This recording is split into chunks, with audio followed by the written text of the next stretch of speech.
everyone, and welcome to Chatty AF, the Anime Feminist podcast. My name's Amelia, I'm the editor-in-chief of Anime Feminist, and I'm joined here today by Dee, Alexis, and Isaac. If you guys would like to introduce yourselves. Hi, I'm Dee. I'm the managing editor at AniFem. I also run the anime blog, The Josei Next Door, and you can find me on Twitter at Josei Next Door.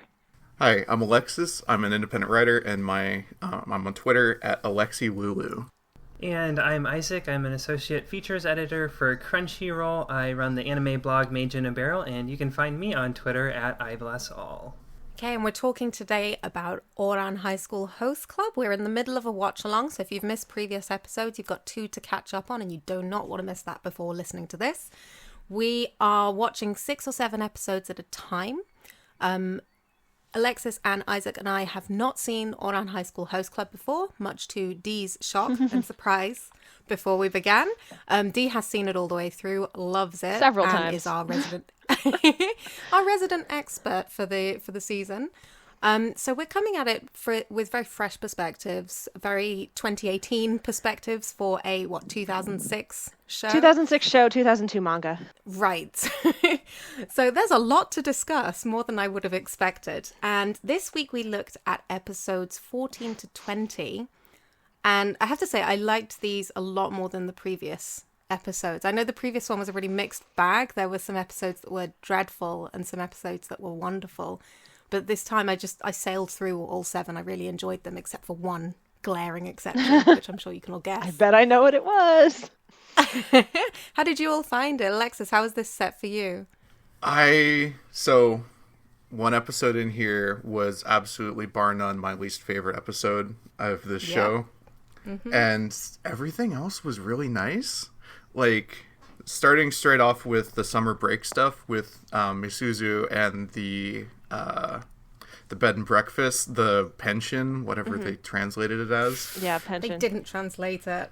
Is that just okay? So that is that's what I was with wondering. this translation, it's basically a B&B. Yeah, this was during Funimation's were a little too literal phase, and now they've kind of swung the other direction, but it's not like pension is an existing word in the English language or anything that means nothing connected to the actual meaning in Japanese. Yeah. Not at all. Yeah. And, I have a lot of issues with what the dub does, or not the dub, sorry, the sub does with language and the way that that ends up translated. Like, that just feels, the pension thing is weird. We're running into the trans problem again, where they're just, explicitly referring to everyone by a really hateful slur, and it's just not good. And I actually have a bunch of notes about that, but overall I was really happy with most of these episodes, so we will come back to all of those issues, I think, because there's a lot to get through this time in 7 episodes. Isaac, how was it for you, these 7? Yeah, it was kind of an interesting, almost like a grab bag of episodes just in terms of what they were like generally and what sort of material was put in them. I feel like I felt like the previous few sets had a little more obviously we're going by very arbitrary breaking up by 6 episodes, 7 episodes, 7 episodes again, and then 6 at the end. But I felt like there was a little more kind of sense of structure to the previous 2 sets that we've done, and these ones felt a lot more just kind of scattershot, which is not really necessarily a bad thing for a show like this, since it's a comedy and it's about gags and just having fun with the characters. But that difference was something that was kind of interesting to me, just in the way that the whole collection felt overall.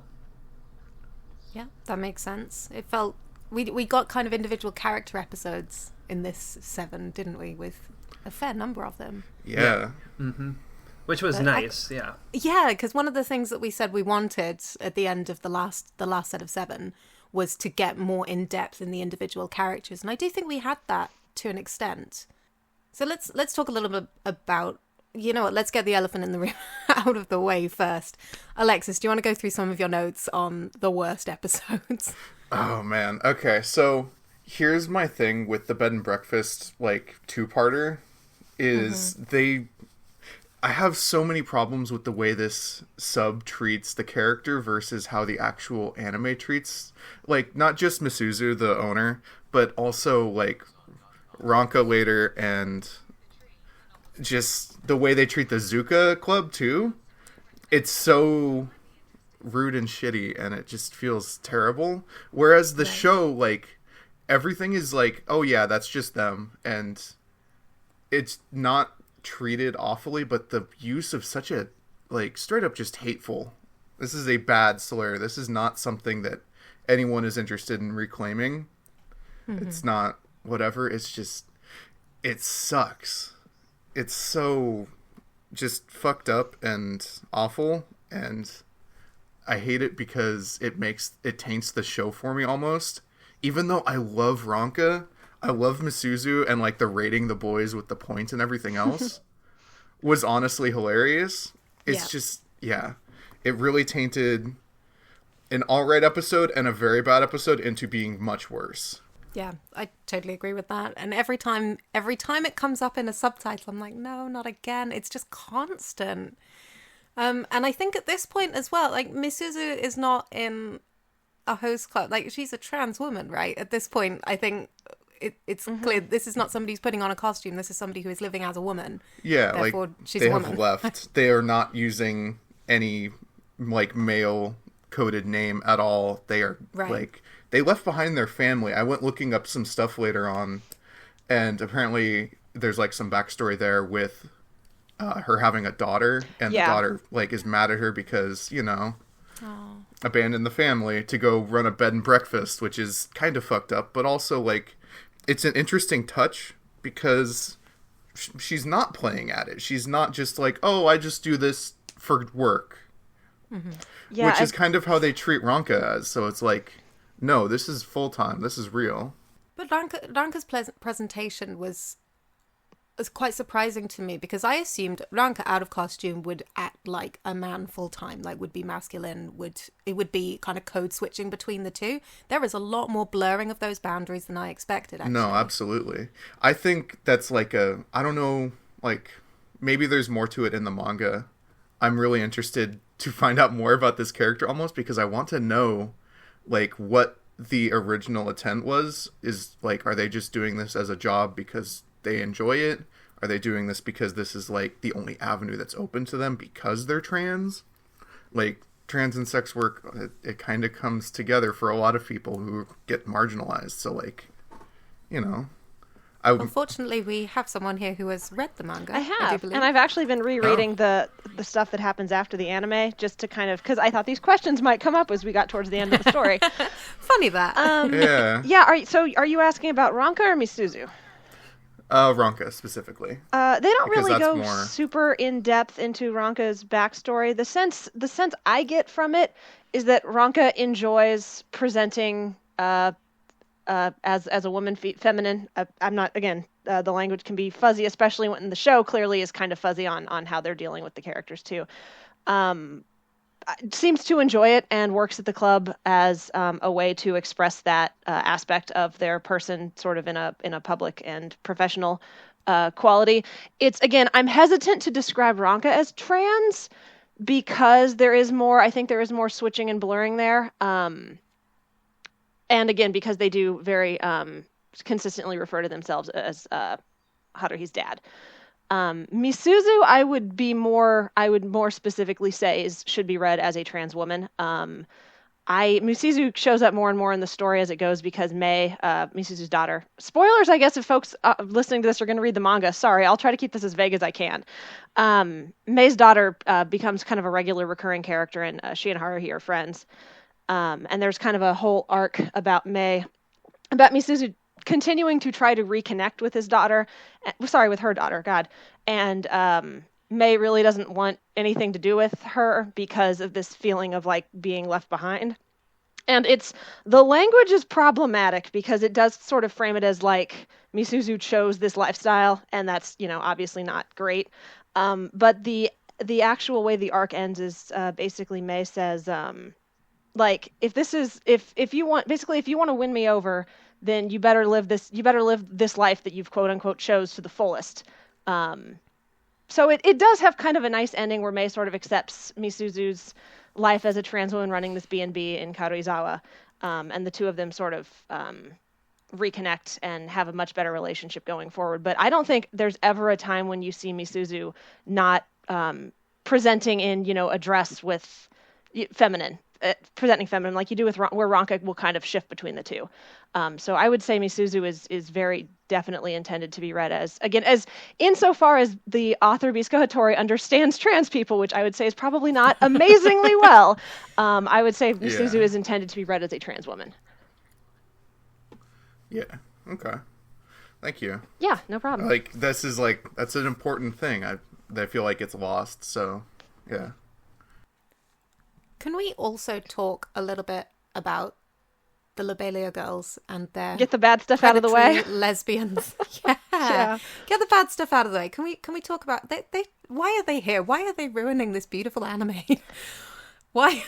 Every time it's so frustrating. Yeah, every time they show up, I cringe. I kind of forgot there was a second Lobelia episode, or maybe I forgot how bad it was. This stretch of episodes, there's not a ton in here for the most part, I like them, but there's not any in this stretch that I just adore, except maybe the Kyoya and Haruhi episode, which we'll talk about eventually.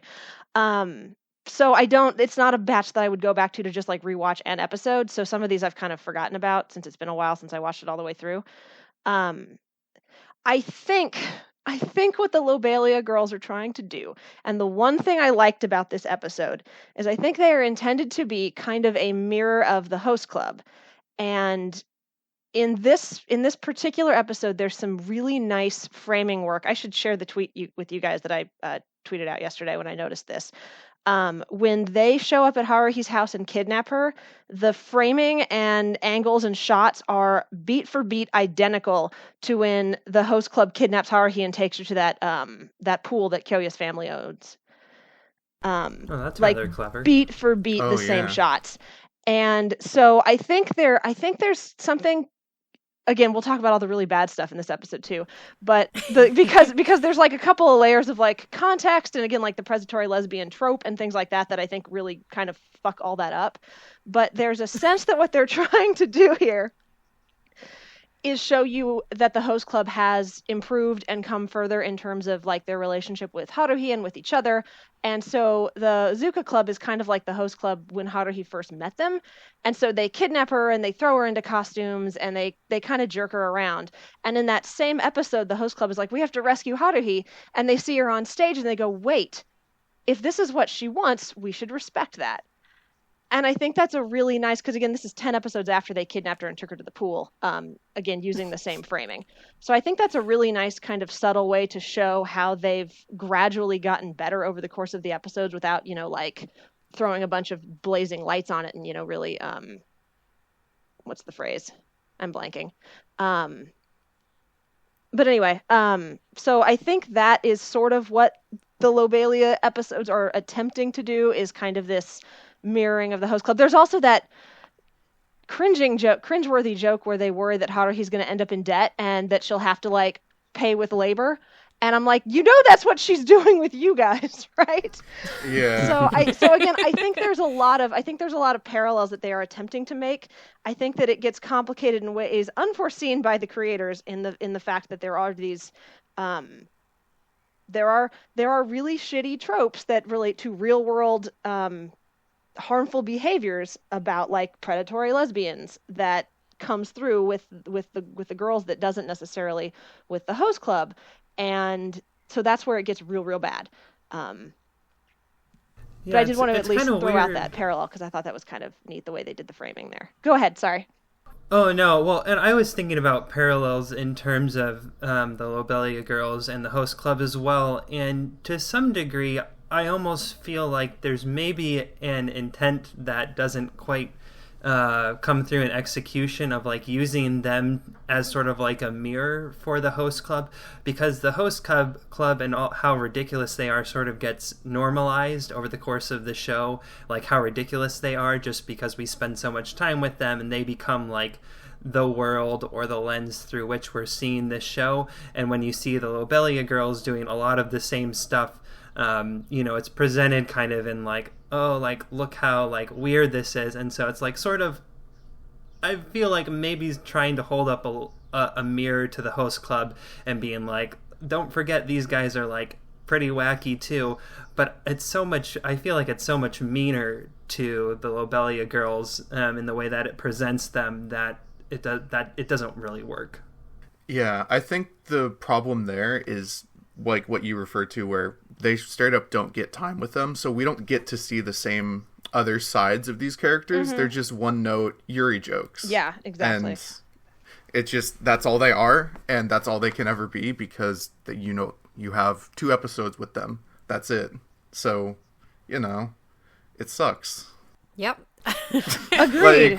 Also not a good episode. When they showed up again, because I don't look at like the descriptions or anything, but I did see the episode titles before I clicked in and started watching, and I saw Lobelia and I thought, oh, maybe they're trying to redeem them. Sometimes that happens. People are introduced, they're problematic, they get better. Nope, not at all. Not in the slightest. It was worse. Horrendous. They got worse, like trying to force a kiss on Haruhi in front of Tamaki and her dad and her friends and the entire student body of like the Lobelia Academy.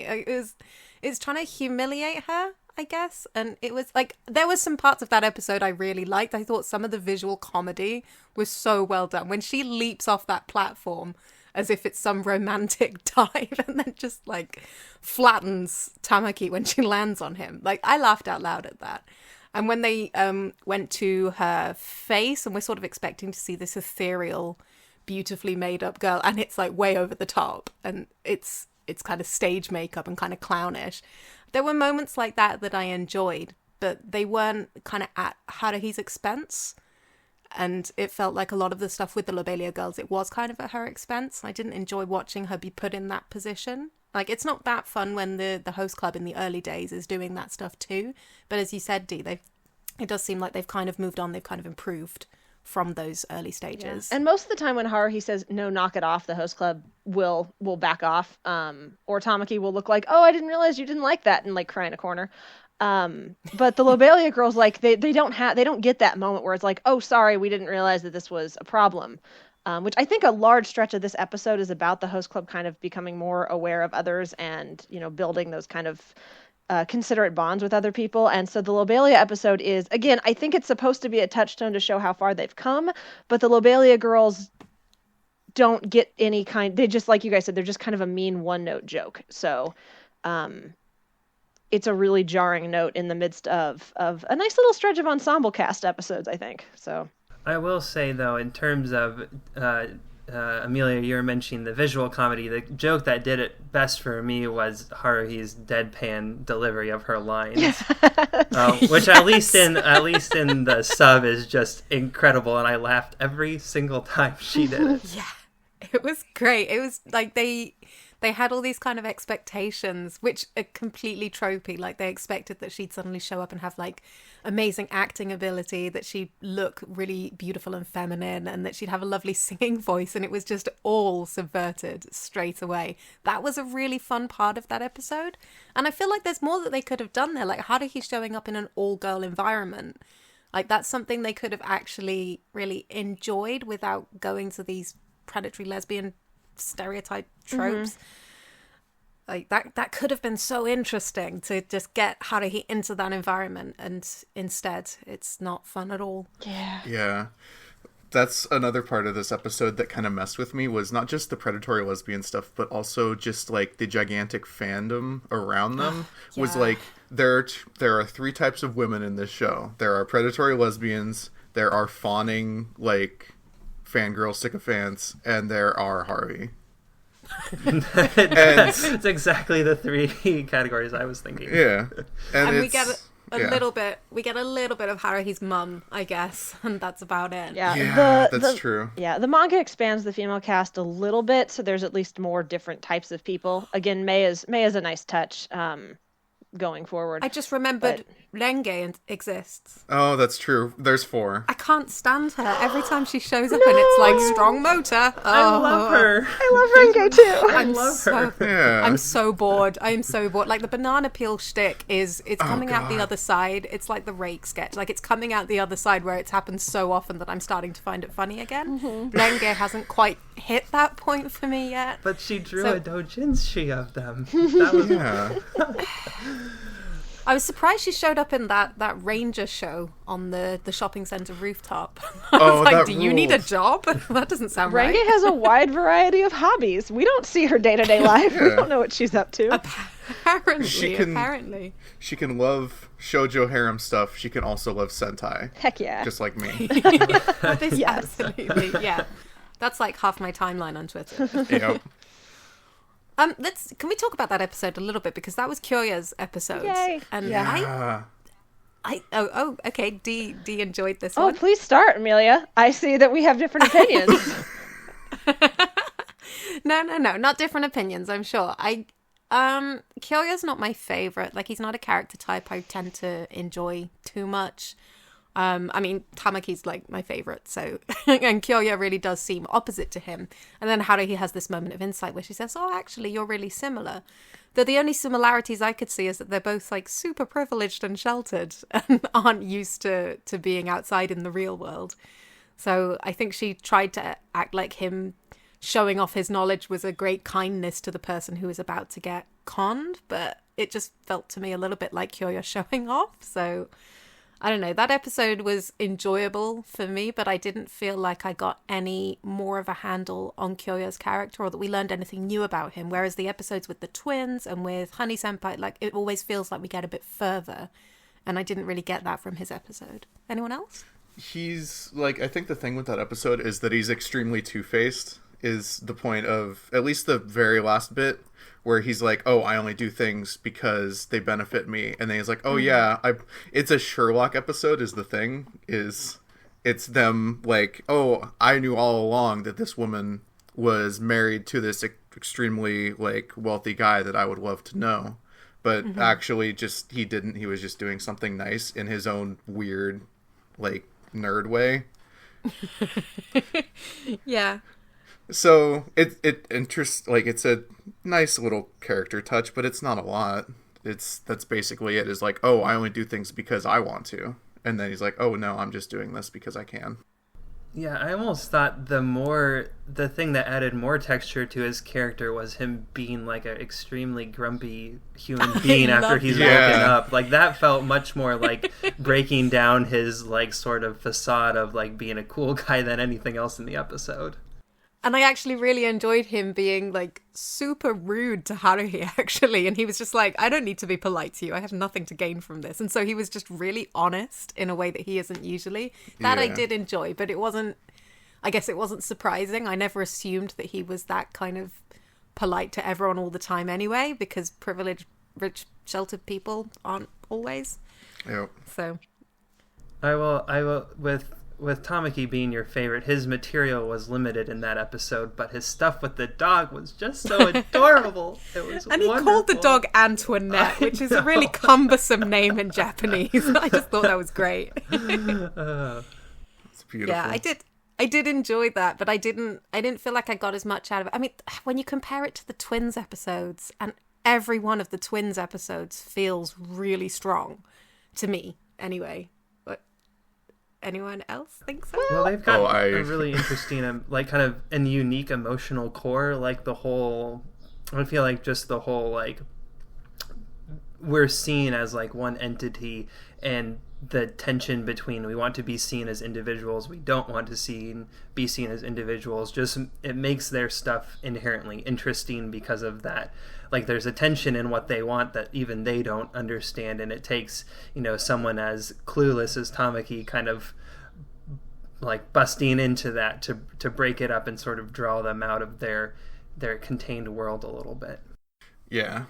Like, episode 20, the twins flashback episode, is, like, incredible for me. I love the twins, and then that entire episode was just a pile of twins content, and I got really excited for from minute one, and it was just, there's so many incredible looking shots, like the looping shot when when Tamaki's like, all right, I'll do the game, but you have to come to my host club, was like, it was a really good effect. And then there's just a lot of imagery, and it made me think of, forgive me for this, but I can't think of the storyboard guy who did the stuff that we discussed last episode. Oh, Igarashi? Igarashi, yes, sorry. What episodes was he on? Because it was the other one. I think this one was him. I don't. Okay. I didn't look it up, but He didn't do much in the curious second just half. I don't because- think. I think he only did the final episode, but I'm sure he Yeah, was. that's I'm sure he what was my in the memory background was as hovering well. on a lot of the big ones. Yeah, because it just feels like so much of most of this show is like gag comedy and visual humor, and then this entire episode is like 90% just like long lingering shots and like crazy imagery, like when they're sitting in the classroom and everyone's talking shit and it just starts eating scenery until they're alone in a black void.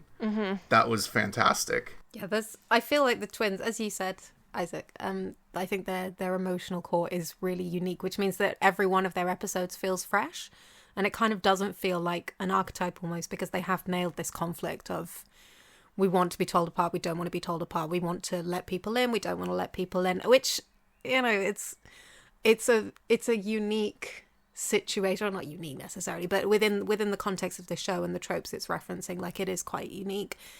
But actually that kind of conflict of identity is just super teenaged, and it's really relatable, even if that's not your specific issue. And so seeing them kind of tussling with this and dealing with people kind of coming up from the outside and interpreting their identities to them, some in ways they like, some in ways they don't like that feels really powerful. And the scenes that really got me were actually the ones where they turned girls down by tricking them into saying that they kind of didn't care which twin they were with. Yeah. And that felt cruel, but at the same time I completely got their point. They're saying if you actually liked one of us, then you would only like the one of us. Like, are we actually interchangeable? But they have set themselves up that way. So it's such an interesting dynamic to watch, and it's such an interesting kind of journey to map, I guess, to see where they end up. Where, like, just to segue into the date episode where Kaoru separates them, and kind of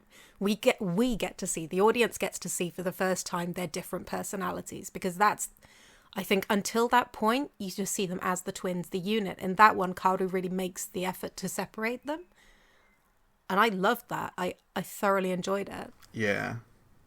Even though Hikaru was a total brat, it was still really interesting to watch. He's a total brat, and then he has such a cute moment at the end.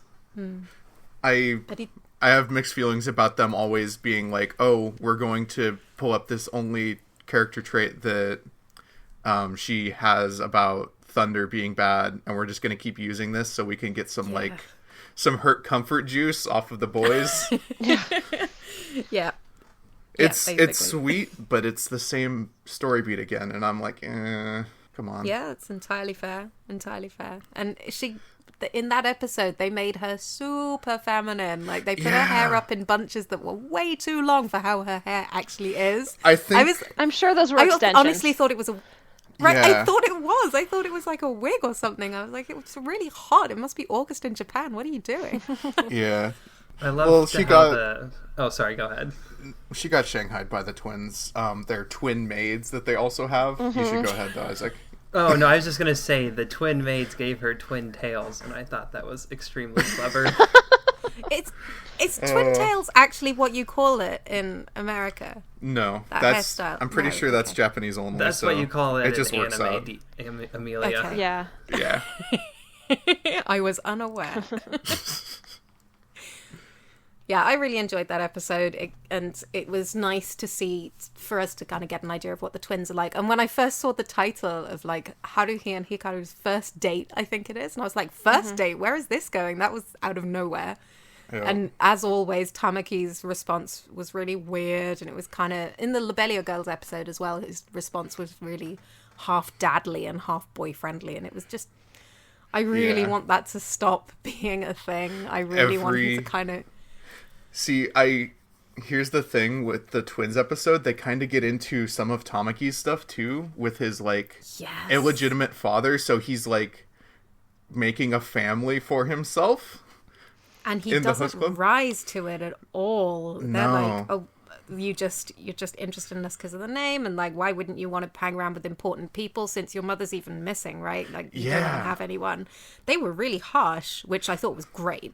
And Tamaki just doesn't rise to it in the slightest. It doesn't, like, it clearly affects him, but he doesn't let it get to him. He doesn't let it get under his skin and stay there. It ended up informing so much of him always referring to himself as daddy and making Kyoya mommy. It's literally that he's trying to make up for the family that he never really got to have because his mom's gone and his dad's apparently a dick. Well, and there's that big push in the newspaper club where he wants to keep the newspaper club together because he says a club is like a family. So if the club breaks up, it's like the family's breaking up. And so I think that reveal there in that episode it retroactively informs a lot. Which again, I know everything, so I'm watching these episodes with like quite a bit more knowledge than you guys are. But yeah, and I think kind of, what you said with kind of building a family out of the host club, and during one of the flashback scenes of him with Kyoya, you kind of get the sense he sort of picked these people specifically, and whether Tamaki is secretly a genius or just has kind of like quiet, just has like idiot's intuition, he kind of ends up picking people who we see this week from both the Honey episode and the Twins episode are also sort of isolated and a little bit apart from the rest of the student body and maybe kind of in need of that community. And so bringing them into the host club is kind of like he adopts these kids who kind of need a place where they can be themselves and work through their insecurities, and it's really sweet. And that's why, and again, it retroactively hits back to that newspaper club episode where all the rest of the host club go after this guy and are like, you will not mess with Tamaki, which is such a great moment. And so I really like that. I like that sense of that found family, and then the little hints you get of some of the blood relatives. Tamaki's situation, we know nothing about the twins' parents. They don't seem to be home ever. Kyoya's dad is putting excessive pressure on him to excel as the third son in the family, even though there's sort of this implication that he'll never be anything but, like last place. Yeah. So I think there's kind of a neat, what's the word? Not conflict. Give me a sec. I'll find it. Tension. There we go. I'm there. I'm tired, you guys. There's a good tension in this stretch between the blood family versus the found family, and how these kids are kind of finding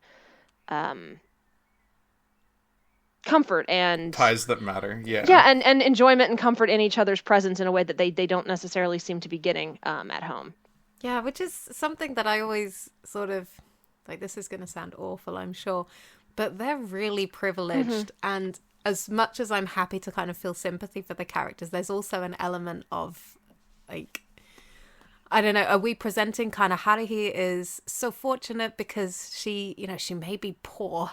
She's not poor, but she may be only middle class, but at least she's got a family who loves her compared to the kind of poor, lonely rich boys, because that's a bit of a trope too. I don't really think so though, because Haruhi's mom is passed, and that's a big part of her life, is that she spends a lot of time alone because her dad's out working. Her mom was out working when she was alive, and now she's gone. So it's just her and her dad now. And so I think, if anything, it kind of shows why Haruhi is sort of drawn to the host club as well as this kind of other community that she's able to make. And that's not to say like clearly her dad loves her so much, so it's not like she doesn't have a loving home life.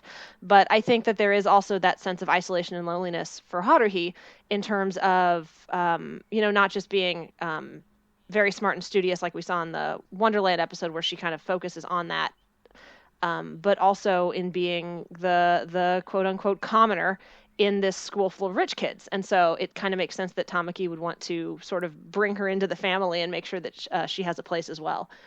Yeah, and I feel like the respective like isolation that a lot of the characters have isn't necessarily born out of their privilege, if that makes sense. Like the twins, the reason they're isolated is not because they come from a rich family, but because they're identical twins and no one can tell them apart. And I guess we haven't really gotten enough into Tamaki's episode to see that, but Kyoya's is not necessarily, again, because of privilege, but it's because he has older brothers who have been really successful, and he's sort of been diminished because of that. So, I mean, I guess I can see where you're coming from, Amelia, and saying, it's kind of like the privileged rich boys who are lonely trope. So almost like that character that Tamaki adopts in the film episode really early on, like the lonesome prince. Like there's like they sort of fit into that, but I feel like the way the show treats their emotional states and the conflicts that they have internally, like to me it seems to be very intentional about kind of drawing a line, a clear line between like, well, what are their like complexes or whatever, and a lot, and I've actually been pondering this over the course of the show, that the whole like privilege and the dynamic between like rich and poor or rich and like commoner is a lot of times I feel like it's more window dressing to this show than anything else, and they mine it more for comedy than anything serious. I think I sort of lost the train of where I was of a point along the way, but there's some thoughts. You made some points in there. Yeah, I think the show does keep kind of going back to that idea of privilege a little bit, though. Again, in this stretch, I think it treats it a little bit more seriously. Especially with like that newspaper club episode where you see this club president who's also under some pressure from his family in terms of having a younger brother who might, become head of the household instead of him. And he's wielding this privilege to basically blackmail the other members of his club to do what he wants. And he's trying to take Tamaki down because he's sure that everyone abuses their power the way he's doing. But then you see, we've seen throughout the show, Tamaki uses the host club to try to make other people happy. And then Kyoya in his episode uses this, weird esoteric knowledge he has of pottery to make sure that this older woman doesn't get cheated. So I think there is kind of it's a very low key undercurrent, but there is kind of an undercurrent in this stretch about like when you do have that privilege, how do you wield it? Is there a way to wield it responsibly so that you're helping people instead of hurting them? And I think that we do see, again, in this stretch in particular, we see the host club more responsibly wielding that power, especially our two parents, Tamaki and Kyoya. Okay, I think the one thing we haven't looked at yet is Honey's episode. I mean, I didn't get to talk about Kyoya at all. You guys moved on before I could, but it's fine. You're welcome to talk about Kyoya right now. It's fine. I know I'm operating off more information than you guys are, so I'm gonna try to be careful about how I talk about this. What I love about the Kyoya ep is I really like his relationship with Haruhi because I think they're both very blunt, kind of insightful people, and so having the two of them interact for a day where they're basically just like reading each other and calling each other out on, oh, I bet you're thinking about this. Oh, I bet you're saying this. And it's like, well, no, I wasn't. No, I totally was. I like that dynamic because it's very different from any of the other relationships that I think we see in the club. And I like that sense of respect that builds between the two of them over the course of the episode, where they kind of acknowledge that the other person gets them in a way that maybe other people don't as well. And I like, to me, Kyoya is, we talked about everybody has two characteristics. I like that Kyoya is kind of like, we're getting like a triple layer with him where we have him in the host club where he's, sort of the very cool-headed, considerate member who kind of takes care of everybody. And then we have him behind closed doors where he's a lot more callous. And then you find out that, well, okay, maybe that callous bit is actually kind of an act too. And he actually does really kind of care about the club. And so then his relationship with Tamaki and the way he kind of always capitulates and helps him out, like when the newspaper club episode when Tamaki just keeps giving them puppy eyes, and finally even Kyoya is like, fine, we'll do the thing you want, but I know what these guys are up to, so I am going to protect you from the shadows. So I think that episode gives you more insight into kind of the way he operates, and I think that we haven't really seen him interact with Haruhi outside of a few kind of side conversations. So getting them to kind of call each other out on their bullshit is really fun. Him pinning her on the bed? Him pinning her on the bed was a pretty okay, yeah, that was a shitty episode. That was a shitty episode that was intended to show you, Kyoya will put on the face of the bad guy to help other people. It was done terribly because it was a bad episode. But yeah, so I like the kind of fish out of water quality to it and that sense of, again, the different masks and the artifice that these different guys put on, and the way Haruhi's able to kind of peel those layers back, and how the show kind of peels those layers back. This won't be the end of Kyoya. Spoiler alert. So Yeah. we'll get some more for him too. And I actually think that, I mean, one great side effect of podcasting like this is that very often, like, I'll walk away rethinking my first impressions. And chances are, when I watch this episode again, I'll actually enjoy it much more because of what you're saying here. So, like, I felt slightly nonplussed about it. But it wasn't, I mean, it was nowhere near kind of my reaction to, like, the Lobelia Girls episode or anything like that. Like, it wasn't, and there was a lot in that episode that I did like, but Kyoya as a character just hasn't grabbed me yet, so I'm pleased that we're going to get more of him, a little bit more focus on him. A lot of his best material is in the manga. Kyoya's my favorite character, by the way. Oh, really? Yes. Okay. A lot of no, it's okay. A lot of the reasons for that are because of things that don't make it into the anime, unfortunately, but we do get more of him in the anime. So I think by the end of the next stretch of episodes, you'll maybe have a slightly better idea of why I like him as much as I do. That must be so frustrating. Oh, though. no, it's okay. I get it. I had he did not become my favorite character for, like, maybe it was my second watch through and then also reading the manga. Like, he's a slow burn. So it's all good. Excellent. Okay, Honey Senpai, let's finish up looking at his episode, which was all about how to be a real man. How to be a real fighting man, even if you're like 4 foot tall and blonde and adorable and really like cake and bunnies. But no, you can't like cake and bunnies. That's not manly. Not allowed. Not allowed. You have to eat steak. That whole I felt so sorry for him when he's got this big plate of steak and he's just looking tearfully over at these girls and their cakes. Like, that would be me.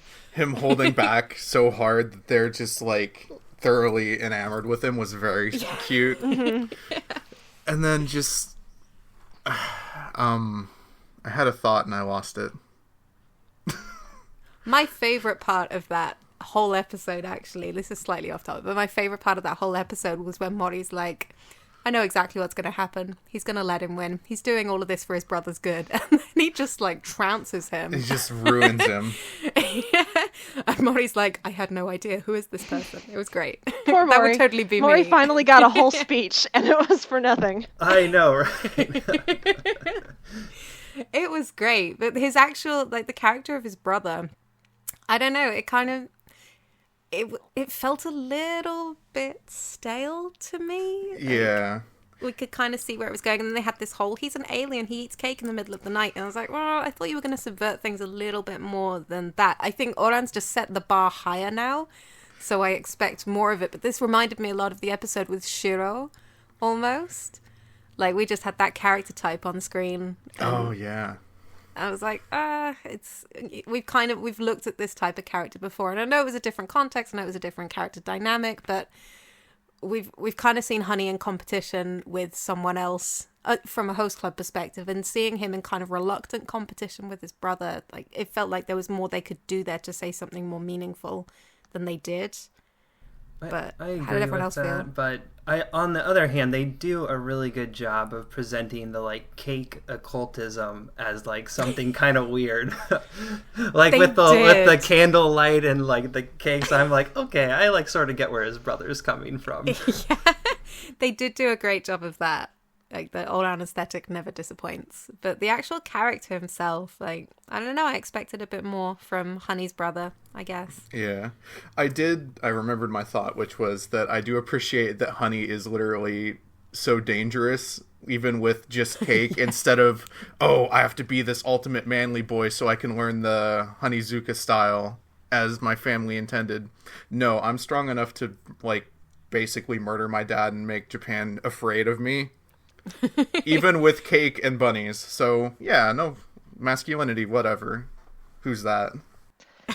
Yeah, I think Ouran really struggles when it's trying to talk about gender identity, but I think it does a really nice job with like gender presentation and ideas of like what it means to be feminine versus masculine and how those ideas are kind of silly at times. And I think again, I'm really just kind of meh with Chika. Honey's little brother. He just kind of exists as a character for me. But I do like the undercurrent in this episode about like, well, no, you can be a martial arts master and also be tiny and adorable and love to eat sweet things and carry a stuffed bunny around with you. Like that doesn't decrease these masculine qualities you have. Like you can have a combination of qualities, both feminine and masculine, and that's who you are, and it's okay to be who you are. And I like that Tamaki kind of gives him a little speech about like, it's important to be true to yourself. So yeah, I like it when Ouran kind of touches on those elements, and I thought it did a nice job of that here. Even if it did then veer into the absurd, because it is Ouran after all. Yeah. And actually, the moments of the absurd were probably my favorite moments. So it's honestly unusual. Yeah. I did, like, as a goof, I kind of enjoyed the alien thing, just because that many cakes, it's too many. It's goofy, but hey, what isn't about this show? Especially honey. True. I think I just wanted more. I thought if they're having... It felt like a setup for something that could have been more interesting. Same with, like, Haruhi showing up at an all-girls school. I think there's my biggest disappointments in Ouran in general, where they have a scenario that seems like it could be used for something really interesting, and they don't do... Or they either don't do enough with it, or they do too much that's kind of uninteresting to the point of offensive, as with the Lobelia Girls Academy. Mm-hmm. And in this case, it's like, okay, so you've got his younger brother, who is more kind of conventionally masculine, who is like feeling... It doesn't seem like he's embarrassed of his brother. It just seems like he doesn't respect him. But at the same time, he's also not as good as him. And as the twins said in the episode, like, oh, it's just an inferiority complex. I was like, okay, that's all it is. And that's the show does. Then they introduce... The show does kind of lampshade it. They're like, well, this is boring. this is very typical. Yeah, but you're all on High School Host Club, and again, it's just because it set the bar so high for me now. Like, I expect more of it, and especially this late in the day, and when we've already seen glimpses of what Honey can do, and kind of little glimpses of the backstories of the others, which are all quite interesting. That was just a little bit lukewarm for me. Does Honey get any more episodes? Do you? Oh, I don't. Not really. Oh, he has a little bit more in the manga. Honey and Mori are very much more supporting characters than the other members of the host club. They're older. They have their shit together a little bit more. This is true. I mean, I've enjoyed the Honey the Honey episodes until now very much. Mm-hmm. So this is just... I think if they had spent maybe more time in Honey's headspace, because really that episode sort of happens around him. Yeah. And he's very passive in that episode, and even just like getting a little bit more about like how he thinks about his brother, or how he thinks about the situation he's in. But I think the way the episode ends up with him like smiling at the camera and being like, I like cake and rabbits, is sort of like sums up. It's like, well, you know what, this is this character, and also he's a weapon of mass destruction, and like that's the two pieces to him, which is fine. But yeah, I agree with you, Amelia. I think it seemed to me, I was like, so when are we gonna like get into the like juicy shoujo drama of this? But it just never came. Right, exactly. Okay, we should probably start wrapping this up, but we've got 6 episodes left. Yep. Episodes 21 to 26. Mm-hmm. What does everyone want to see from them? Alexis, what do you want out of this? I really want them to stick the landing with the however they end this. Like, it's probably Tamaki, but I really hope... You mean like a shipping? Yeah, ending? It's a shoujo, and even though they're playing up, like, not adhering to these things and, like, trying to subvert as much of it as they can, I still feel like there's going to be an ending that involves someone kissing somebody. So... That happened in episode 2, though. That did, right. But it doesn't matter if it's your second or third kiss, they're still going to get it. So yeah, that's what the Lobelia girl said too. Yeah, exactly. I figure, like, I don't know. I really just want to see where this goes. Like, I'm still in, even after the fucking Zuka Club, so let's go. I've run out of ideas about this show. It's just like, alright, I'm in. Let's go. Whatever. Yeah, I understand that completely. Isaac, what do you want to say? I want like a full Tamaki episode. Like I want the Tamaki content that we've been like sort of denied, because we're getting it in like these little bits and pieces through other characters, and I just want an episode about him and And then I want that to resolve by him and Haruhi coming to like a deep understanding of each other and then progressing to the shipping ending. That's my dream. No, you couldn't see it, but I was just like mouthing yes the entire time you were saying that. That is totally what I want. Especially we got a little glimpse into Tamaki's background. I mean, we know that he's half Japanese, half French, and now we know that his mother is missing. So that's actually a really solid point of connection and understanding for him and Haruhi, should Haruhi actually become aware of this, which I don't think she is yet. Like that's the kind of thing they could have a proper sincere conversation about. And Tamaki kind of does sincerity in little pockets, and I would love to see an episode that digs into Tamaki just a little bit more. He is still my favorite. I think they've done such a good job with his character, and even though I'd like to kind of see him drop this dad thing, you guys are all absolutely right, and talking about how he views family as a concept and how he treats the people around him through that lens, like that's something that I'm actually going to keep in mind for the next 6 episodes. I think that's such a good point. So maybe I'll mind the daddy stuff a little bit less. I find it so cringy. But maybe it'll be a little bit better for these final episodes. I'd actually also quite like to see the rest of the student body know about the fact that Haruhi is not a cis male student. I'd like them to kind of accept her full gender identity and not see it as a problem. Because that's something that they've kind of gone to lengths to hide, and it feels incomplete to end the series with it still being a secret and still being something that Haruhi kind of has to conceal. Mm-hmm. Yeah. She should wear hairpins again, and then everybody realizes it. Oh, right. I like the hairpins. The hairpins were really cute. And it occurred to me, actually, in that episode where she gets kidnapped, and her dad's like, oh, well, she's gone out with some female friends of hers.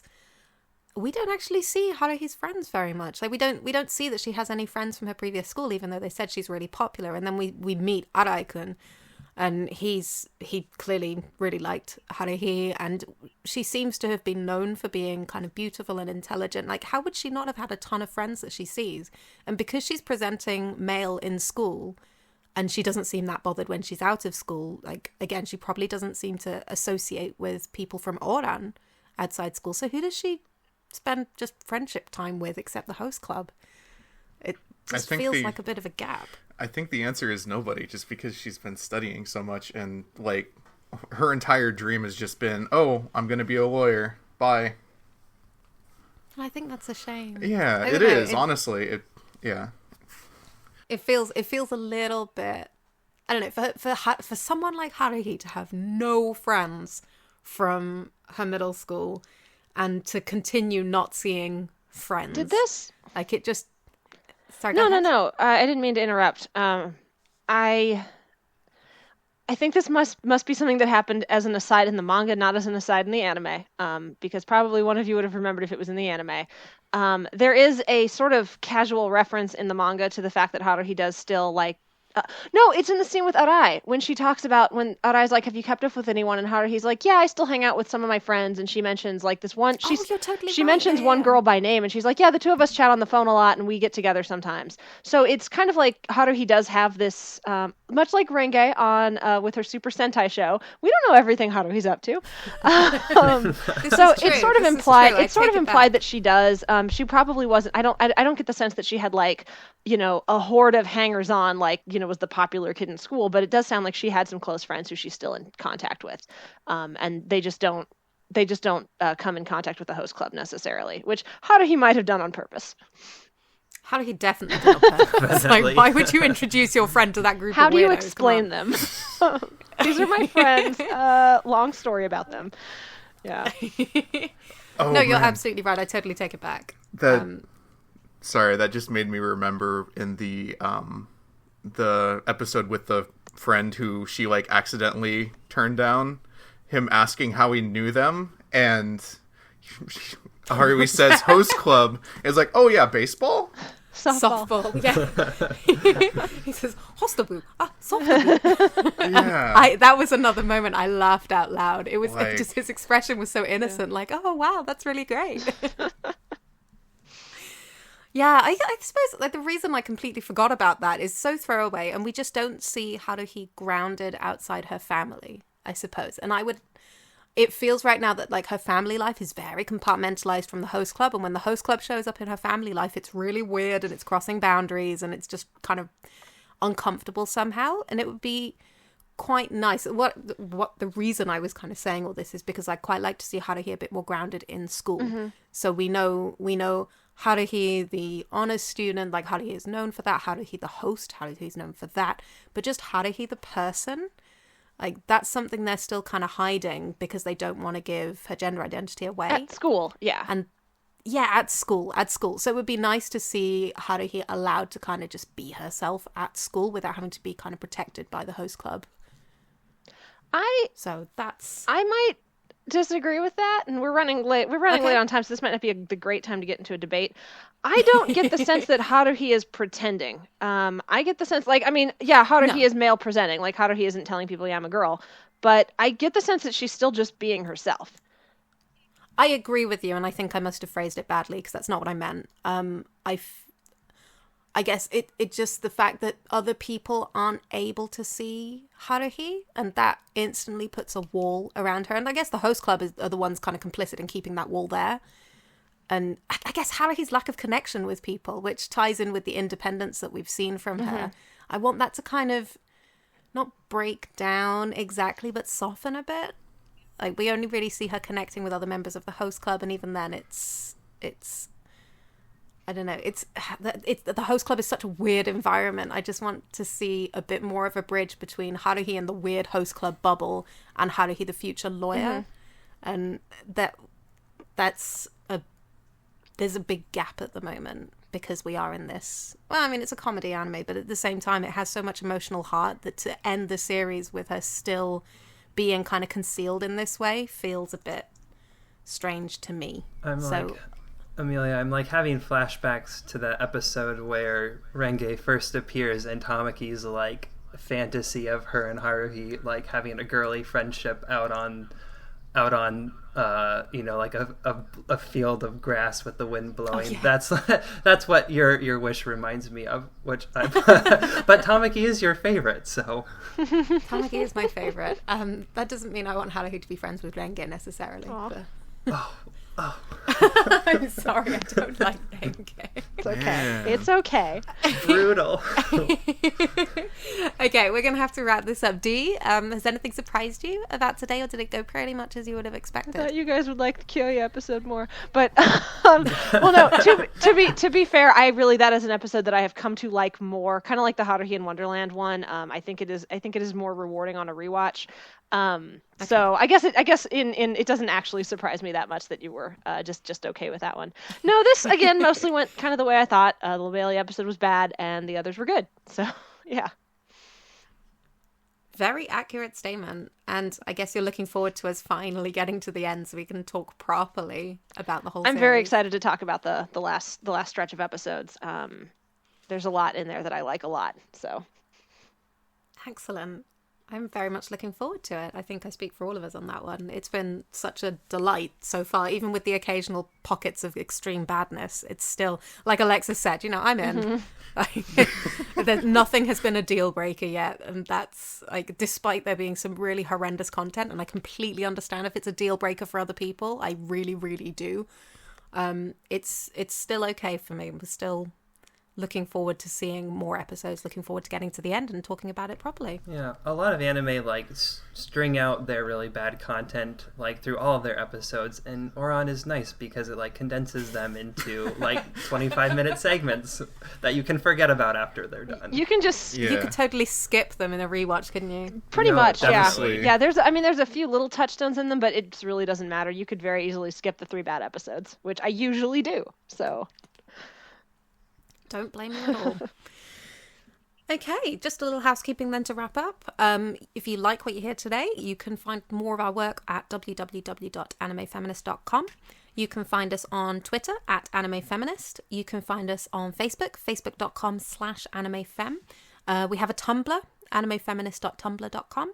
And of course, we have a Patreon where we recently broke even. That's patreon.com/animefeminist. We still are looking to raise more money. I think the next big project that we've got planned is actually to increase our accessibility as a site. That's going to take a little bit of coding work. That's going to take a little bit of transcription work. We will be asking for funding for this soon. So jump ahead of that, and if you can send us $1 a month to continue our work and to do more in this area, we would greatly appreciate it. If you send us $5 a month, then you get access to our exclusive Anime Feminist Discord server, which is kind of like a chat room where you can discuss everything anime from a feminist perspective without having to go through the Feminism 101 motions. So that's patreon.com/animefeminist. All support very much appreciated. Thank you so much to Alexis, Isaac, and Dee for joining me. And we'll be back next time with the final episodes 21 to 26. Earn yourself some refreshment level points. I had to end on something. I was waiting. plus 10 refreshment points. Oh, perfect. I was waiting for you to say something.